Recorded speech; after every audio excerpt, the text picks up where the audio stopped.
निशिकांत दुबे राहुल गांधी की धज्जियां उड़ा देते हैं। और उन्होंने अभी जो स्टेटमेंट दिया है सुप्रीम कोर्ट के बारे में है उसको आप निर्देश कैसे दे सकते हैं?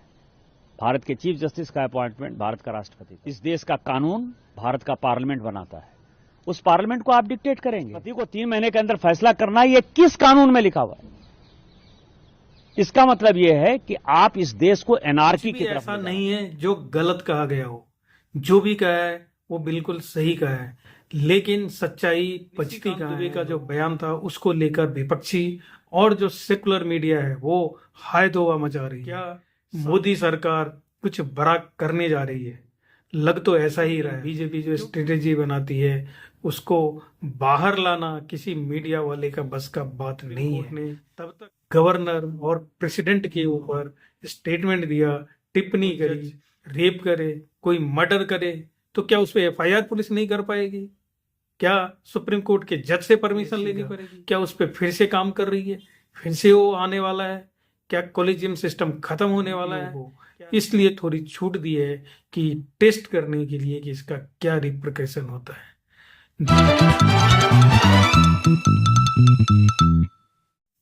नमस्कार, मैं हूं नवीन झा, रिलायबल मीडिया नेटवर्क से। दोस्तों, सुप्रीम कोर्ट फिर से कटघरे में है। टाइम टू टाइम लोग सुप्रीम कोर्ट के ऊपर सवाल उठाते रहते हैं, कभी सत्ता पक्ष वाले, कभी विपक्ष वाले, और सोशल मीडिया पर इनके खिलाफ जैसे कमेंट्स की बाढ़ आ जाती है। लेकिन अभी जो कुछ हुआ है वो लगता है कि बहुत सीरियस है, तो इस पे थोड़ा बात करूंगा दोस्तों। तो अगर आपने चैनल को सब्सक्राइब नहीं किया है तो कर लीजिए, और वीडियो को लाइक और शेयर करना ना भूलना दोस्तों।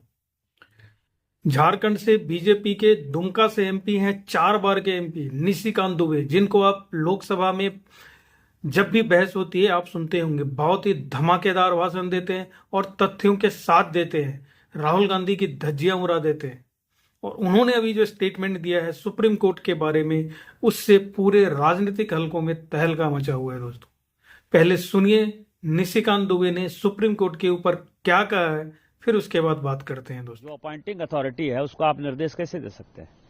भारत के चीफ जस्टिस का अपॉइंटमेंट भारत का राष्ट्रपति करता है। इस देश का कानून भारत का पार्लियामेंट बनाता है।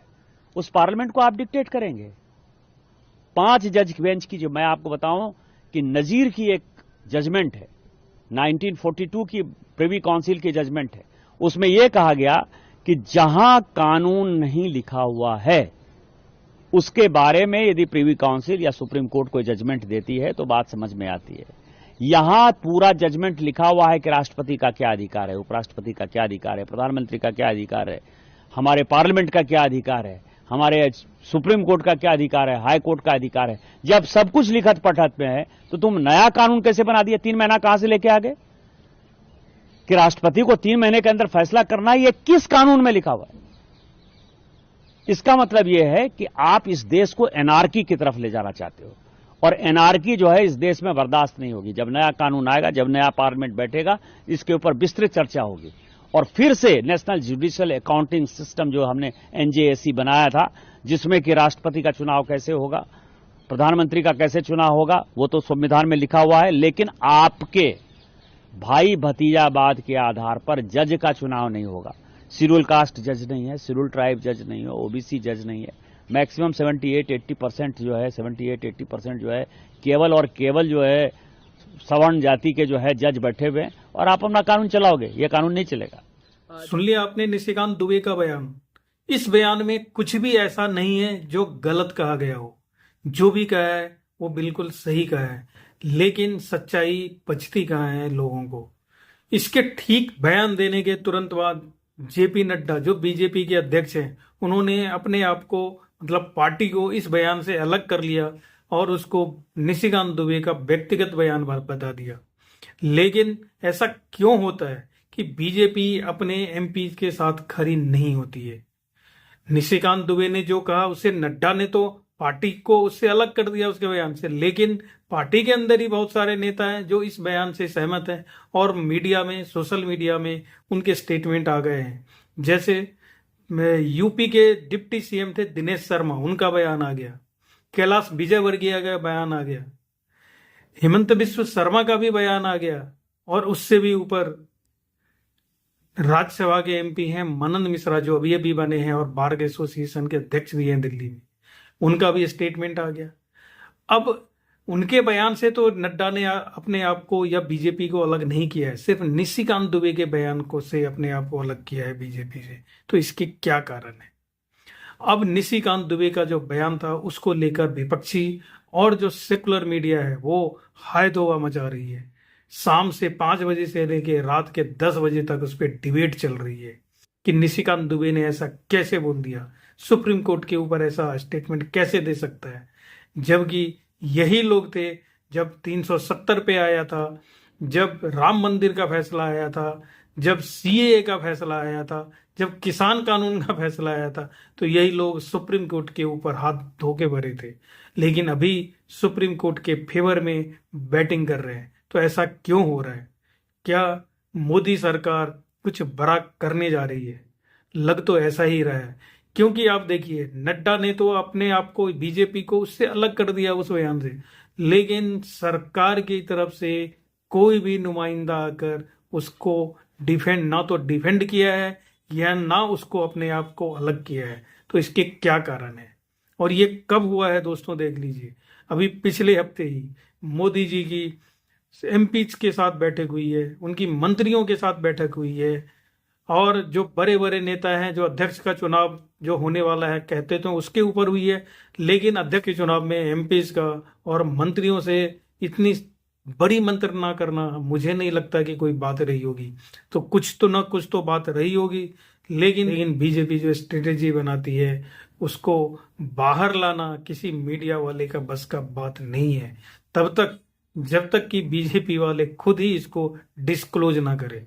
और ये किसको पता होता है कि बीजेपी क्या करने वाली है, सरकार क्या करने वाली है? तो मोदी और शाह के अलावा किसी को पता नहीं होता है दोस्तों। तो क्या ये जो मीटिंग हुई थी, क्या उसमें कुछ खिचड़ी पकाई गई है और खुली छूट दे दी गई है एमपीज को? ये नूरा कुश्ती तो नहीं है कि तुम लोग स्टेटमेंट दो, हम लोग अपने आप को अलग कर लेंगे उससे। क्या ये ऐसा चल रहा है सरकार में? क्या चल रहा है इसका तो अभी रियलिटी में कुछ कहा नहीं जा सकता, लेकिन कुछ ना कुछ तो खिचड़ी पक रही है दोस्तों। और ये खिचड़ी कब पकनी चालू हुई है? जब सुप्रीम कोर्ट ने गवर्नर और प्रेसिडेंट के ऊपर स्टेटमेंट दिया, टिप्पणी करी, करते हुए इसने ये कहा कि अगर राज्य सरकार का कोई बिल है तो गवर्नर के पास हो या राष्ट्रपति के पास हो, 3 महीना में उसको क्लियर करना होगा।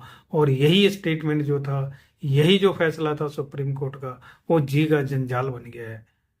इसी बीच में देखिए, जो जस्टिस वर्मा थे, दुष्यंत वर्मा, जिसके घर में नोटों का पहाड़ था, पूरे में नोट भरे हुए थे और जिसमें आग लगी थी, 7 दिन तक पूरे देश को पता ही नहीं चला कि हुआ क्या है। ना तो सरकार ने कुछ बताया, ना ही कोर्ट ने कुछ बताया, जब तक कि मीडिया में ये खबर नहीं आ गई। लेकिन उसके बाद भी देखिए, 1 महीना होने जा रहा है, लेकिन देश को कुछ नहीं पता कि उस पर क्या हो रहा है। सिर्फ जस्टिस वर्मा को यहां से ट्रांसफर करके इलाहाबाद भेज दिया गया।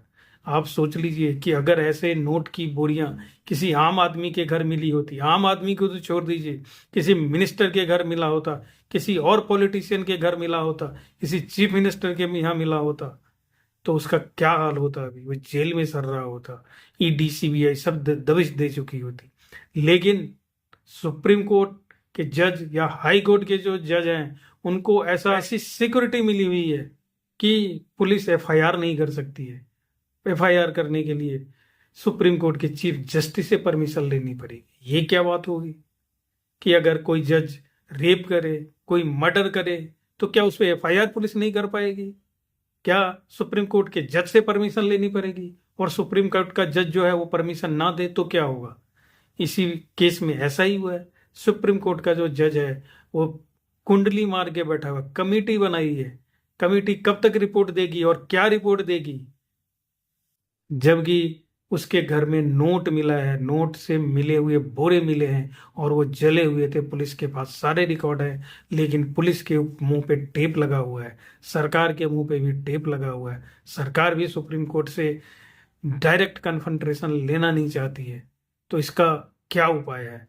क्या मोदी सरकार अंदर ही अंदर फिर से न्यायिक जो समिति गठित की थी, जो कानून बना था एनजेएससी का, क्या उस पर फिर से काम कर रही है? फिर से वो आने वाला है? क्या कॉलेजियम सिस्टम खत्म होने वाला है? क्या सुप्रीम कोर्ट पे अंकुश लगाने की पूरी तैयारी की जा चुकी है, मोदी सरकार ने कर ली है? ये जो सन्नाटा है, इससे तो ऐसा ही लग रहा है। और मोदी सरकार ने अपने एमपीओ को इसलिए थोड़ी छूट दी है कि टेस्ट करने के लिए कि इसका क्या रिप्रिकॉशन होता है। देखना होगा आने वाले दिनों में मोदी सरकार सुप्रीम कोर्ट या जजेज जो हैं उसके ऊपर क्या अंकुश लगा पाती है, लगा पाएगी। पिछले रिकॉर्ड को देखते हुए लगता तो नहीं है, लेकिन अब शायद पानी सर से ऊपर जा चुका है और कुछ ना कुछ तो कार्रवाई जरूर होगी, इन पे अंकुश जरूर लगेगा। जैसे जैसे और खबर आएगी मैं लेके आऊंगा दोस्तों। अगर आपने अभी तक चैनल को सब्सक्राइब नहीं किया है तो कर लीजिए और वीडियो को लाइक और शेयर करना ना भूलना दोस्तों। धन्यवाद।